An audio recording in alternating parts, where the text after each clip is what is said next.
بسم الله الرحمن الرحيم. مطالبين الآن باختبار ورقي من قادة المدارس يكون موجود في المدرسة. كان أنا أعمل نسخة ورقية من اختبار الموجود في منصة مدرستي، وكذلك اختبار إذا كان في مايكروسوفت فورس. أروح الآن الاختبارات الموجودة، مقررات المصادر، اختبارات. هذا اختباري مثلا، أعمل له استعراض. هذا الاختبار أعمل له استعراض، يجيني الاختبار، عنوان الاختبار والمادة والمعلم كله موجود والأسئلة موجودة. أنا أطلع فوق هنا في الخيارات الإضافية في أعلى الصفحة، أضغط عليها ثلاث النقاط وأروح مشاركة وأختار طباعة. أبحث عن أيقونة الطباعة، أجد طباعة، كلمة طباعة، أضغط عليها.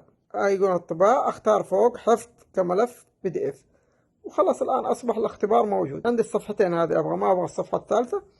أروح هنا في الخيارات وأقول له بدل الكل هنا الصفحات، أكتب له تحديد النطاق وأكتب له هنا 1 وشرطة و2.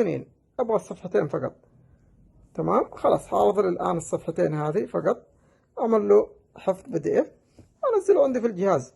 أضعه في أي ملف هنا في الجهاز في وحدة تخزين داخلية، وأختار له أي ملف هنا، وبإمكاني أنشئ من هنا من فوق إنشاء مجلد جديد وأحط فيه اختباراتي.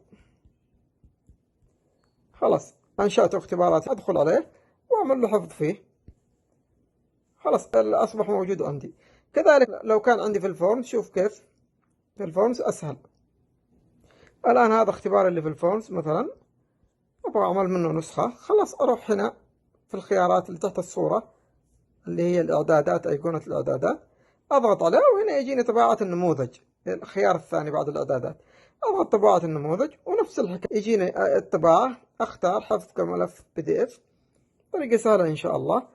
تجيني الصفحات الموجودة، أحيانا تجي صفحة واحدة فقط. انتبهوا، لما تجيني صفحة واحدة ما تظهر هنا 1 من 1، إذا في مشكلة في تحديث الصفحة.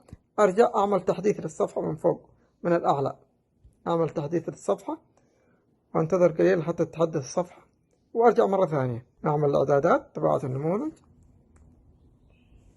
الآن اختيار كملف PDF. الآن بعد ما عملنا تحديث للصفحة، ظهرت كل الصفحات الأربع موجودة. أعمل لها نفس الحكاية على الزر أيقونة التحميل. خلاص، وأختار الملف اللي حفظنا فيه المرة الماضية وأختار حفظ.